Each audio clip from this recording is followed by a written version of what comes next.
La Diócesis de San Cristóbal y esta emisora presentan el curso bíblico Por los Caminos de Jesús, Introducción al Nuevo Testamento, con Monseñor Mario Moronta. Bueno, de nuevo con ustedes aquí en este camino de Jesús, caminando con Jesús por las sendas de Jesús, que es un vuelo rasante sobre los libros, los escritos y la vida de Pablo. Y vamos a tratar de hacer lo que se suele hacer en un año, en 45 minutos, quizás un año más, que es hacer una síntesis teológica de Pablo, sin mayores pretensiones. No olviden que se pueden comunicar con nosotros en la página web diócesisdesancristóbal.online o a través del correo electrónico caminosintro@gmail.com. Y no se olviden que hoy, al terminar esta sección, en la página web va a aparecer material de apoyo sobre San Pablo.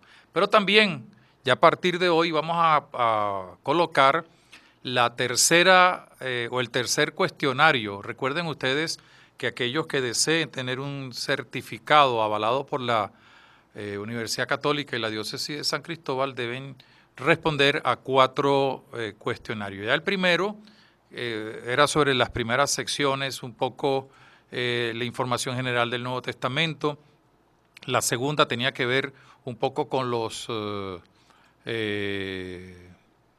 evangelios y algunas noticias del libro de los Hechos de los Apóstoles. Y esta tercera sección pues va a tener, o este tercer cuestionario más dirigido a San Pablo.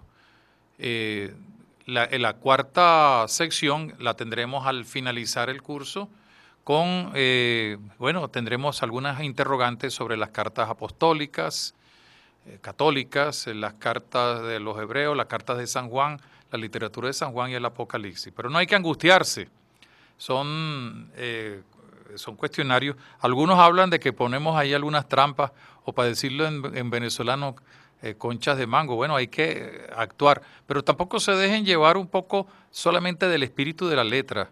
Lo importante es que sepan responder, y mi consejo es que no respondan y manden, sino que respondan, dejen de cantar y revisen.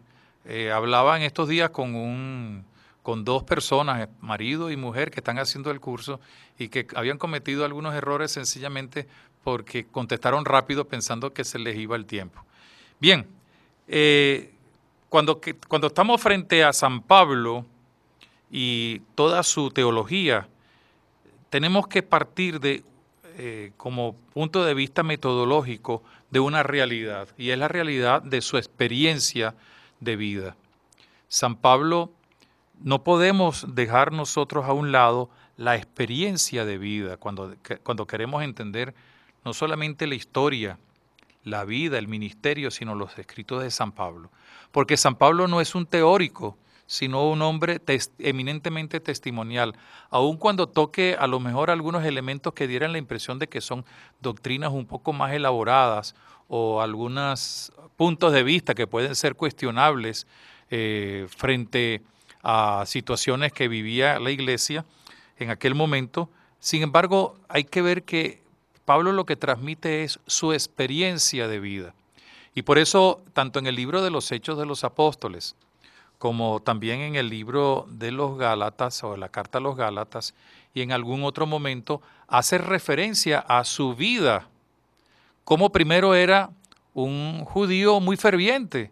San Pablo era un hombre que verdaderamente creía en la ley y estaba fielmente aferrado a la ley, tanto que siendo fariseo, pues también estaba preparándose para ser rabino. Y esto es importante tenerlo en cuenta, porque cuando él, sobre todo en la carta a los Romanos y en otras cartas, hace referencia al Antiguo Testamento, lo hace con los mismos recursos que tenían los rabinos de la época de él. Y él mismo reconoce que su maestro se llama Gamaliel. No hay noticia cierta de que este Gamaliel haya sido el mismo del que nos hace referencia el libro de los Hechos de los Apóstoles, cuando dijo: miren, si dejémoslo tranquilo a estos hombres, Pedro y sus compañeros, si esto es de Dios, seguirá, y si no es de Dios, se acabará. pero en todo caso había un maestro de rabino que se llamaba Gamaliel, una escuela rabínica que era la escuela donde estaba San Pablo. Y esto es necesario tenerlo en cuenta porque Pablo, además de haberse convertido, él se convierte también y no deja a un lado aquellas cosas que sabe que van a servir para la predicación del Evangelio, su conocimiento de las Sagradas Escrituras y también la incorporación tanto de la literatura rabínica como de la literatura esenia, con la cual muy probablemente tuvo mucho contacto, de elementos, palabras, ideas que tienen que ver, dijéramos, con el rabinismo o con los monjes de Qumran, pero que él las toma prestadas, vamos a hablar en esos términos, las cristianiza y les sirve para hablar de algunos temas, sobre todo relacionados a la práctica, a la vivencia del cristianismo. Pablo era tan ferviente en su defensa de la ley que se dedicó a perseguir a los cristianos y ponerlos presos. Por eso camino de Damasco, pues tiene esta experiencia que es narrada en varias partes, concretamente en el capítulo 9 y en el capítulo 26 del libro de los Hechos de los Apóstoles. Ciertamente el que se convierte es Saulo, pero Saulo es Pablo. No se olviden, esto lo explicamos debidamente, el nombre de Paulo o Pablo es una latinización o una helenización del término Saulo, que es de origen hebreo, pero el mismo Saulo que se convirtió es el mismo Pablo. Decir que Saulo es diverso de Pablo, bueno, en cierto modo sí, porque era el perseguidor que se convierte en defensor y proclamador de la palabra de Dios. Y este evento de la conversión va a marcar su vida enormemente, porque es lo que hará que entonces de perseguidor se convierta en evangelizador. Y en el capítulo 26, él se confiesa que Dios, Cristo, cuando le golpea, lo vuelve ciego para volver a recuperar la vista, pues lo convierte en un servidor de la palabra y testigo de la resurrección. Y esto lo va a manifestar continuamente en todos sus libros. Servidor de la palabra, es decir, proclamador de la palabra, es decir, un apóstol que va y no tiene miedo, como le enseñará a Timoteo a tiempo y a destiempo. Tan es así que cuando estuvo preso en Filipos, lo mismo lo dice él, pues en esa carta, él aprovechó para hablar de Jesucristo allí en el pretorio donde estaba retenido, donde estaba detenido. De manera que a tiempo y a destiempo y sin miedo, y si eso le costó algún regaño, alguna paliza, algún encarcelamiento, no por eso dejó de predicar.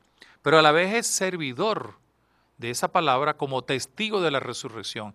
Y va a ser un gran proclamador de ese testimonio. Tan es así que en la carta a los Gálatas y en la carta a Filipenses habla más o menos con los mismos términos, diciendo que para él la vida es Cristo. No soy yo quien vive, es Cristo quien vive en mí. Y luego de esa conversión, con la enseñanza, con la profundización, también con el encuentro después con Pedro y con los otros, pues va tomando conciencia de que ha recibido una misión importantísima. ¿Cuál es esa misión? Anunciar el Evangelio hasta los confines de la tierra, como ya se había indicado en el libro de los Hechos de los Apóstoles, pero a la vez no solamente anunciarla, sino hacer que ese anuncio se convierta en creación de nuevas comunidades o fortalecimiento de comunidades que ya habían sido fundadas por otros, o sencillamente extensión de la acción de la iglesia hacia los confines de la tierra. Por eso San Pablo va a escribir varias cartas a varias comunidades, algunas fundadas por él y otras animadas por él y otras donde se iba preparando, como en el caso de la carta a los romanos, una posible visita pastoral de un apóstol de las naciones. Por otra parte, se le llama así apóstol de las naciones porque se dedica eminentemente a hacer esa tarea de apóstol fuera de Jerusalén y sobre todo en las nuevas ciudades cristianas, vamos a hablar así, en las ciudades donde se comienza a crear las comunidades cristianas. Y por eso también como apóstol, como testigo y como servidor, no solamente va fundando, sino que va extendiendo la fuerza de la palabra con lo que se llaman los viajes apostólicos que ya mencionamos hace algunas secciones atrás. Y en alguna de esos viajes, pues iba fundando o sencillamente iba acompañando a los cristianos que estaban allí. Solía encontrarse con los judeocristianos, solía encontrarse con los que venían del paganismo, también se solía encontrar en la sinagoga, que era el lugar donde se reunían los judíos, como era el caso de Filipos, y allí fue donde empezó a convertir a la gente que le iba escuchando. Apóstol significa enviado. Ahí los apóstoles elegidos por Jesús, los 12 apóstoles cuya historia ya conocemos, pero también Pablo es considerado apóstol. Esta palabra apóstol que aparece en alguna de sus escritos, en la carta a los romanos, en la carta a los filipenses, donde él se presenta, Pablo apóstol y servidor, o Pablo apóstol enviado a tal o cual comunidad, adquiere una connotación muy particular. Si tuviéramos que traducirla en términos de derecho canónico o en términos, dijéramos, de organización de la iglesia, tendríamos que decir que apóstol significa como el gran patriarca, como el gran arzobispo o el gran obispo que va animando, que está preocupado, que está alentando, que está fortaleciendo, que está agradeciendo el trabajo de sus diversas comunidades. Por eso la palabra apóstol no significa ni se puede reducir solamente a enviados, porque también había otros que le acompañaban a él que eran enviados por él. En el caso de Timoteo también lo envió y era un descendiente, dijéramos, desde el punto de vista sacramental de su apostolado. Pero la palabra apóstol aplicado a Pablo viene a ser como un apelativo, una cualificación que lo distingue a él, como es el caso también de Pedro y los otros 11 apóstoles. El apóstol es a la vez maestro y crea discipulado. En esto imita a Jesús, imita a Pedro, imita a todos los apóstoles que fueron creando discípulos para el gran maestro. No eran ellos discípulos que querían tener como el control de unos cuantos, porque fíjense que incluso en la carta a los Corintios, San Pablo habla de que no hay que crearse grupos, no hay que decir que unos son de Apolo, otros que son de Pablo, sino que todos son de Jesucristo. Es maestro para enseñar a los discípulos a ir al verdadero maestro. Y es el fruto de la evangelización. Pablo es consciente de que tiene que anunciar, de que tiene que evangelizar. Por eso en el capítulo primero, en la primera carta a los Corintios, capítulo 9, versículo 6, dice una expresión que marca, dijéramos, retrata lo que significa para él su apostolado. Ay de mí si no evangelizara, es decir, ay de mí si yo vivo mi cristianismo de una manera mediocre, sí, cumpliendo, yendo a las fracciones del pan, haciendo que alguna que otra predicación. No, ay de mí si no evangelizara. Ay de mí si evangelizando no creo comunidades. Ay de mí si evangelizando no conduzco a la grey. Ay de mí si no soy pastor preocupado por sus ovejas. Por eso Pablo se hace muy consciente de este trabajo de ser eminentemente maestro evangelizador como apóstol. Esto, como ya lo indicamos, nos va a permitir entender un poco los tres grandes núcleos temáticos de Pablo en su teología que vamos a ver a continuación. Y como apóstol es testigo del Cristo resucitado. Una cosa que llama la atención y es que mientras Pedro y los otros 11 compañeros apóstoles fueron testigos oculares de Jesús, San Pablo no fue testigo ocular, siendo testigo ocular de una manera particular de Jesucristo. No era testigo ocular con los ojos de la carne, pero sí con los ojos de la fe. Por eso, cuando él en el encuentro camino de Damasco cae en tierra, queda ciego, cuando recobra la vista, entiende que al que está viendo, no con los ojos de la carne, sino con los ojos de la fe, es el Cristo resucitado al que él había estado persiguiendo y que de ahora en adelante lo convierte pues en su apóstol y en su testigo de la resurrección. Por eso incluso, tanto cuando habla del bautismo como cuando habla de Jesucristo, hace un gran énfasis en esa exaltación, en la glorificación, en ese acuérdate de Jesucristo, como lo dice en la segunda carta a Timoteo, acuérdate de Jesucristo, resucitado de entre los muertos. Si con Él vivimos, viviremos con Él. Y Él permanece fiel aun cuando nosotros no seamos fieles. Podemos sintetizar toda la teología de Pablo, sin entrar en mayores detalles que nos llevaría mucho más tiempo, en 3 grandes núcleos. Cristo, por supuesto, y en Cristo ahí tenemos que incluir toda la referencia que hace de Dios Padre o del Espíritu Santo, pero eminentemente es un gran anunciador del Evangelio de Jesucristo. Evangelio, buena noticia. ¿Y cuál es la buena noticia? Jesucristo. Un segundo núcleo temático, pues la iglesia, que la presenta también como cuerpo de Cristo, pero sin dejar de mencionar la eclesía, con sus ministerios, con la llamada a la unidad, con la fuerza del Espíritu Santo que lo dirige a la iglesia. Y el tercer núcleo temático, pues, es el de la antropología cristiana, su concepción del ser humano. No es una antropología física, cultural, ni tampoco una clase de anatomía, sino la visión cristiana de la persona humana que sobre todo se ha convertido, ha optado por seguir a Jesucristo después del bautismo. En relación a Cristo, en primer lugar,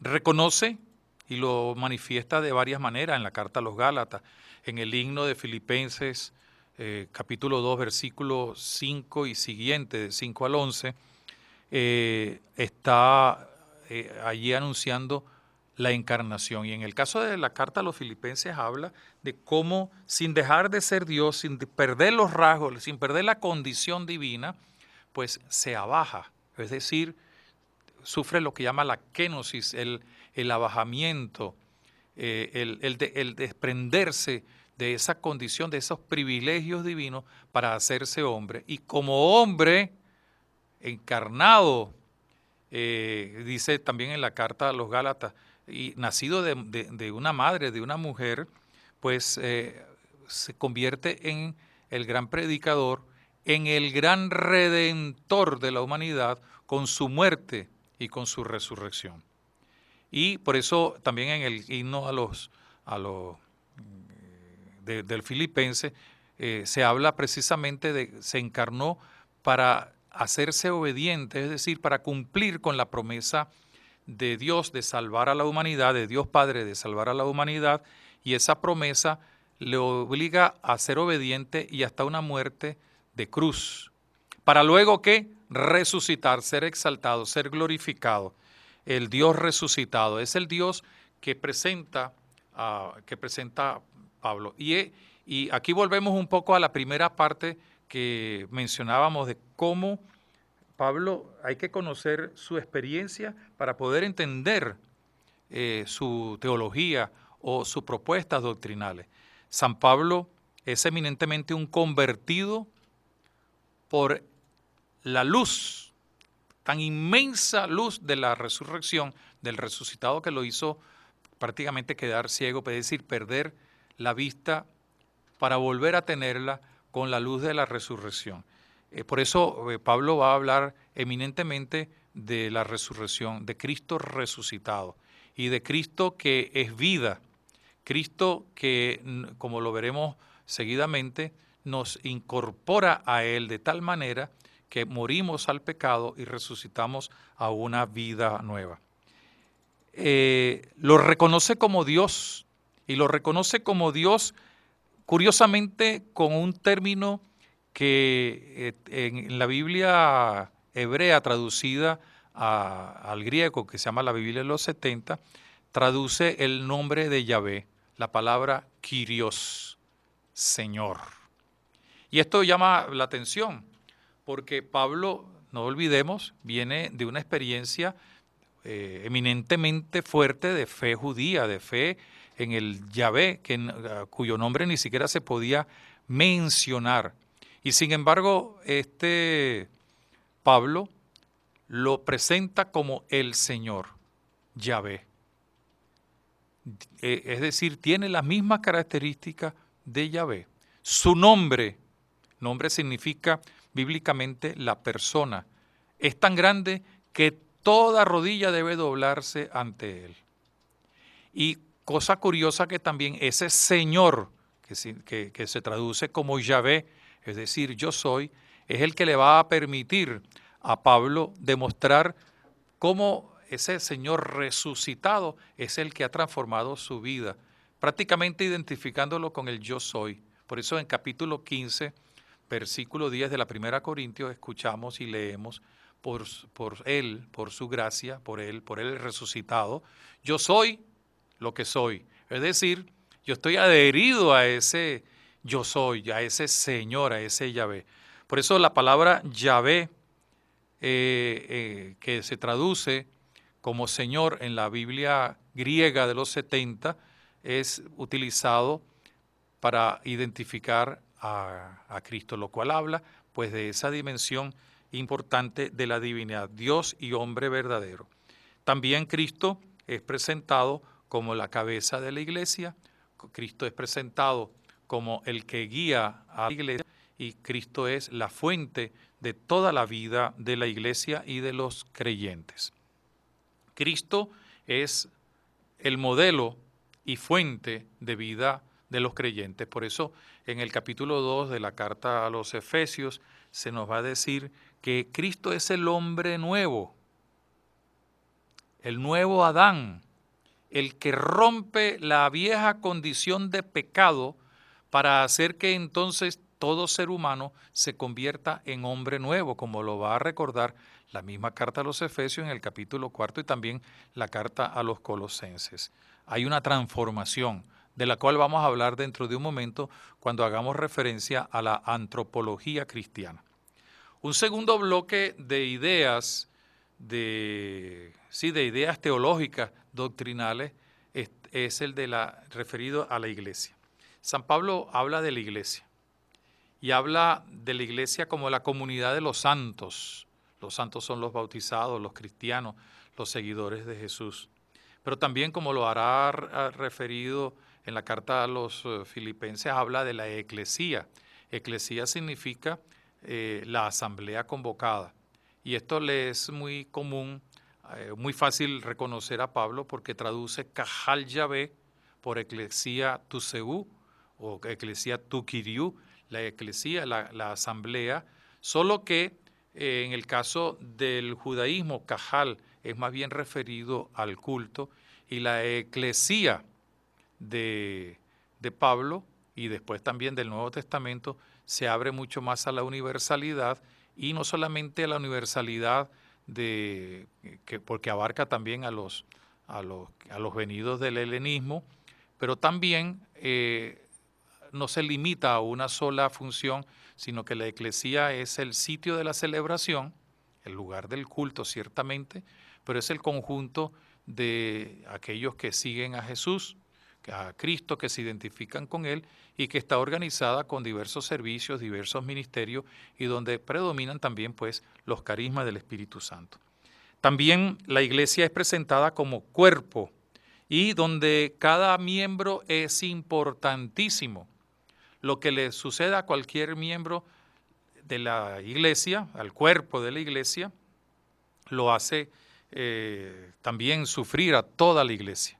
Y esa iglesia tiene como cuerpo la cabeza, y tiene cuerpo y cabeza. La cabeza es Cristo y el cuerpo pues es el conjunto de todos los hombres y mujeres creyentes en el Señor. Y la unión entre Cristo y la iglesia es como la unión del cuerpo y la cabeza, de una extrema indisolubilidad. Por eso incluso San Pablo después va a utilizar esa imagen de la unión de Cristo con la iglesia para hablar de la unión del hombre y la mujer en el matrimonio y así dar a entender la indisolubilidad, que no es otra cosa sino el tema de la nueva alianza. La nueva alianza es la indisolubilidad que existe entre Cristo y la iglesia y toda la humanidad que está llamada precisamente a formar parte de la plenitud de lo que llaman los teólogos, traduciendo o tomando una palabra de la carta a los Efesios, el pléroma, la plenitud, el Cristo total, el Cristo que no se queda solamente con los creyentes, sino que también, como lo diría el capítulo 10 de San Juan, es el pastor que va en búsqueda de las ovejas para que haya un solo rebaño y un solo pastor. Lo que distingue a la iglesia es la unidad, y la unidad en Cristo. Y la unidad en Cristo que hay que defender, aunque algunos sean seguidores de Apolo y otros de Pablo, lo que importa es que todos sean seguidores de Cristo. La unidad de la iglesia que hay que defender contra aquellos que quieren imponer sus criterios, los falsos maestros, o aquellos que quieren imponer cosas externas, o solamente reducir la participación en el cristianismo como una especie de consecuencia o consecuencia de la circuncisión, como que si el bautismo tiene que ser acompañada de la circuncisión, porque eso fue lo que hizo Dios con Abraham. Pablo dice que no, porque hay una ley nueva, hay una situación diversa. Hay unidad frente a aquellos que prefieren sus criterios personales y por eso incluso aquellos que rompen, como es el caso de la carta a los Corintios, del incestuoso, rompen, se les pide que dejen la iglesia y que dejen la iglesia porque lo más importante es que Cristo es el Señor y que hay que respetar a esa unidad. Por otra parte, dentro de la iglesia hay ministerios, es decir, ya lo mencionamos en la última sesión cuando hablamos un poco de Tito y Timoteo, los obispos, los presbíteros, los diáconos, pero también en la carta a los romanos, en la carta primera a los corintios se nos habla de otra serie de servicios importantísimos dentro de la comunidad, que luego con los padres de la iglesia van evolucionando en el sentido de que se van organizando un poco más. No, aquí estamos al principio del cristianismo, comienza toda una organización, pero lo importante es que todos estos ministerios no son para crear pequeños reyesuelos o pequeños privilegiados, sino que todos están al servicio en la caridad de la iglesia. Y para ejercer estos ministerios, el Espíritu Santo va suscitando también lo que llaman los carismas. Una palabrita sobre los carismas, porque creo que a veces tenemos un poquito confundidos con esto. Nadie escoge sus carismas, nadie. Todo el mundo puede recibir carismas porque Dios es el que los distribuye. Y en el bautismo recibimos carismas. Carisma significa gracias. Y todos los carismas están en función de la iglesia. Primero, de la unidad de la iglesia. Y en segundo, del ejercicio de la caridad dentro de la iglesia. Hay algunos carismas que son propios de todos los cristianos. En el caso del bautismo, la fe, la esperanza y la caridad, que son ciertamente virtudes cuando se ejercen, pero se ejercen porque han sido dadas por el Espíritu Santo. Luego, en el sacramento de la confirmación, los 7 dones del Espíritu Santo son dones, carismas. ¿Para qué son los carismas del Espíritu Santo? Para ponerlos en práctica y para ponerlos en práctica para enriquecimiento personal y para enriquecimiento de la comunidad, no para aislarse o para considerarse que unos son más que los demás. Y luego existen algunos carismas que son particulares, a lo mejor de una comunidad, o los carismas particulares que Dios le da a quien quiere. Pero es Dios quien lo da, porque ahí hay una confusión. De pronto yo me he encontrado con personas que dicen, yo he elegido este carisma, yo hice un retiro y he elegido este carisma, yo tengo ahora el don de lenguas. No saben lo que dicen, porque el don de lenguas no lo elige uno. Si Dios quiere, se lo da a quien lo tiene. Y el don de lenguas no es decir cosas raras, cosas que no se entienden, como estos sonidos que muchas veces escuchamos cuando uno sintoniza la radio, que son así medio raros. No, eso no es don de lengua. El don de lengua son expresiones que salen de lo íntimo del corazón y que algunos pueden interpretar porque están en sintonía, no solamente con la persona, sino porque están en sintonía con la iglesia. Fíjense, nosotros cuando hablábamos al principio de este curso sobre la inspiración, decíamos que la inspiración es un don del Espíritu Santo a quienes escribieron la palabra de Dios, los autores sagrados. Pero también es un don que comparte el Espíritu Santo después con todos nosotros para que podamos leer como lectores sagrados, es decir, como lectores que interpretamos de verdad la palabra de Dios. Yo quiero insistir en esto porque muchas veces nos conseguimos con gente que dice, yo he elegido o yo tengo este carisma. Y hay una cosa que lo dice muy claramente el capítulo 12 de la primera a los Corintios, es la iglesia. Y cuando habla de la iglesia, pues la jerarquía de la iglesia, vamos a hablar qué significa jerarquía para que no haya confusión, la que va a dar el reconocimiento a esos carismas. No es el asesor de un movimiento, no es el líder de un movimiento, no es un retiro espiritual de un movimiento, de un grupo, el que determina si uno tiene o no tiene carisma. Es la iglesia el que los reconoce. Y por eso cuando hay santos que han fundado, por ejemplo, comunidades religiosas, la iglesia reconoce el carisma de esos santos que se comparte con los demás. ¿Jerarquía qué significa? Porque hay mucha confusión. Jerarquía son los que mandan. Jerarquía significa sumo sacerdocio. Y el sumo sacerdocio, pues es también un don de Dios, una vocación y una consagración de Dios. Los carismas son producidos por el Espíritu Santo. No uno le dice al Espíritu Santo, yo quiero que me dé 10 gramos de tal carisma y 2 kilos de tal carisma. Perdonen quizás esta manifestación un poco sarcástica. No es uno el que elige, es Dios quien elige. Dicho estas cosas, también por el tiempo que tenemos, recordemos un poco la antropología cristiana. La antropología cristiana de Pablo está marcada eminentemente por una realidad fundante basada en Cristo, ciertamente, que es el bautismo. El bautismo. Pero entendido el bautismo no solamente como el acto sacramental de la celebración del rito, es mucho más que eso. Cuando Pablo habla de la dimensión bautismal, que implicará después la dimensión litúrgica del cuerpo, de la persona, la dimensión evangelizadora del creyente, cuando Pablo habla del bautismo, habla de un camino, capítulo 6, versículo 4, de un camino de novedad. Un camino que no se acaba sino en el encuentro definitivo con el Dios de la vida, de la salvación, al final de nuestra existencia terrena. Y por eso el bautismo habla de una transformación. ¿En qué consiste esa transformación? Vamos a decirlo con un texto de San Pablo a la carta a los Efesios. Antes ustedes eran oscuridad, ahora son luz en el Señor. Es decir, un antes que es transformado, que es destruido o que es cambiado para tener una nueva existencia. Antes eran oscuridad, se ha destruido esa oscuridad para hacer luz en el Señor. ¿Y eso qué significa?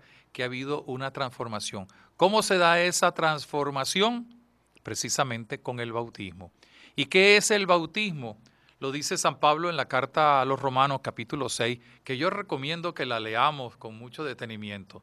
Es la identificación plena de aquel que es discípulo elegido y que ha sido consagrado.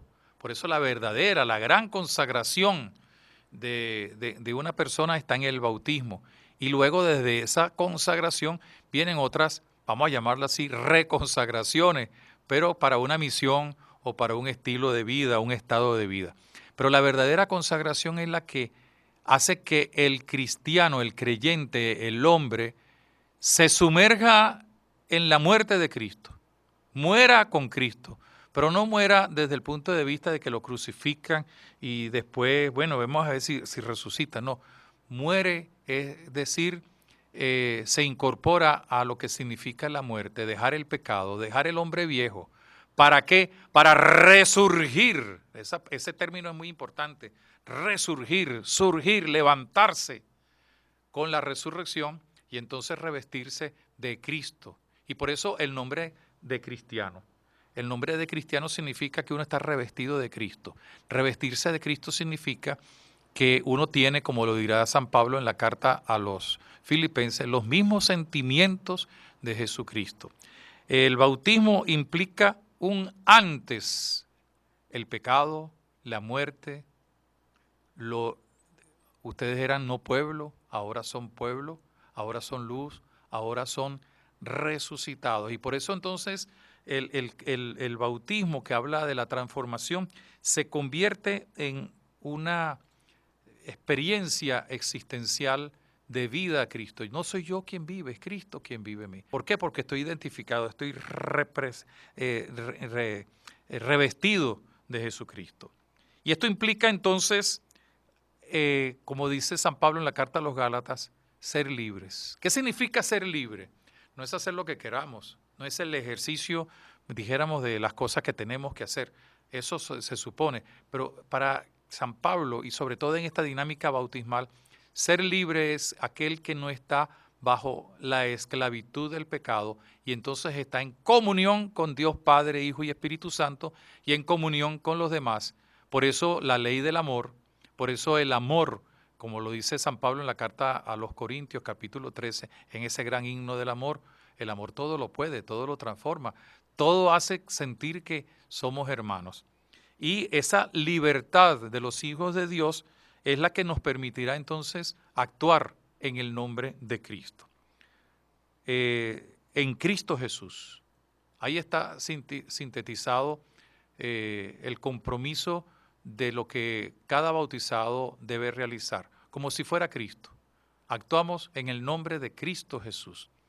Y estamos llamados a imitar a todos aquellos que nos ayuden a ser verdaderamente seguidores de Cristo, pero a convertirnos también nosotros en fuente de imitación. No para que nos imiten a nosotros, sino para que imiten al Cristo que vamos dando a conocer, que vamos dando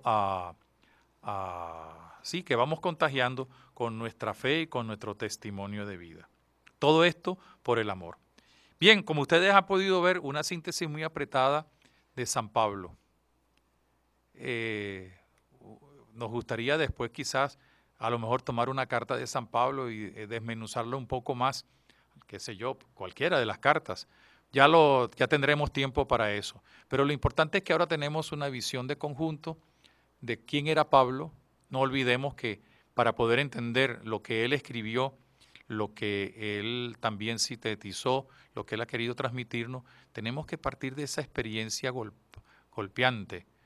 El que era oscuridad comenzó a ver, gracias a un encuentro definitivo que marcó la vida y lo convirtió en apóstol. Hoy ustedes podrán encontrar ya en la página web, cuestión de minutos, de momentos, tengan paciencia también con los técnicos, el material de apoyo y el tercer cuestionario para aquellos que aspiren a tener un certificado. Si tienen alguna consulta, alguna sugerencia, algún reclamo, como algunos nos ha hecho ver, pues escriban por caminosinTro@gmail.com. Y si no, también pues acudan a la página web diócesidesancristóbal.online, o sea, .online. Que San Pablo nos siga entusiasmando en el amor de Cristo y nos encontramos en la próxima sección. Hasta muy pronto. Que Dios nos bendiga. La Diócesis de San Cristóbal y esta emisora presentaron el curso bíblico Por los Caminos de Jesús con Monseñor Mario Moronta. Los audios y textos disponibles en la página web diócesidesancristóbal.online.